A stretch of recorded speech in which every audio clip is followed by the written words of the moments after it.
So Mike, you first started your career after school in management consulting at McKinsey specifically.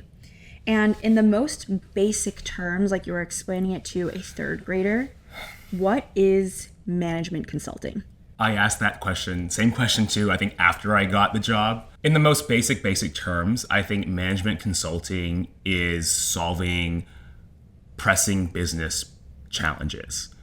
It's very broad, so it's hard to define, but I would get pulled into projects that were both growth oriented, so how do we grow sales in this business over the next 5 years, and also sort of turnaround or cost oriented, so how do we save this business from failing, and everything in between. It is so broad, but it really is just helping executives solve problems. And what type of companies would hire management consulting firms? It really spans a gamut. It's Fortune 500.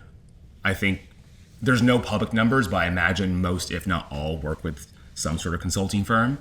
I've served D2C like brands that were part of a larger corporation, but they operated independently. So that's higher ed, nonprofits, the government. It really is. It really is a little bit of everything. Mm-hmm.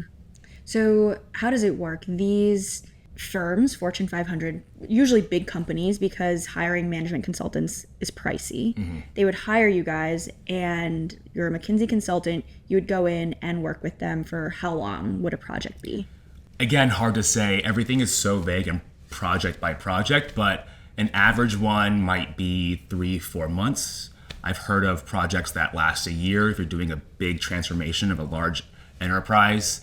There's also short projects that are like 2-week sprints of just diligence for like a PE fund looking to acquire a business. Mm-hmm. So they want an answer right away, and they have like very, very tight deal deadlines. So again, it's everything and anything in between.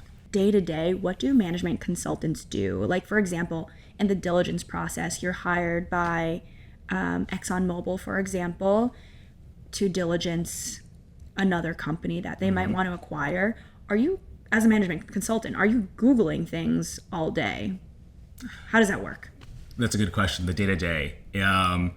As an analyst, as an incoming analyst, your job primarily revolves around 1, maybe 2 work streams. So you are hyper-focused on one thing, part of the larger project. So if we take the diligence example, you're Googling. You are setting up expert calls to learn about a space. Maybe ExxonMobil is looking to acquire in sort of the sustainability climate space, and they don't have expertise there. So you're building that expertise. You're in project management. So you're building like Gantt charts and structure to keep the full team going forward. You are problem solving with your internal team, McKinsey team, to solve problems. What framework should we use to analyze what makes a good or bad diligence target? Or you're talking to clients, you're talking to them about your ideas, their ideas, and syndicating that and bringing it back to the team. But again, within the whole realm of your work stream.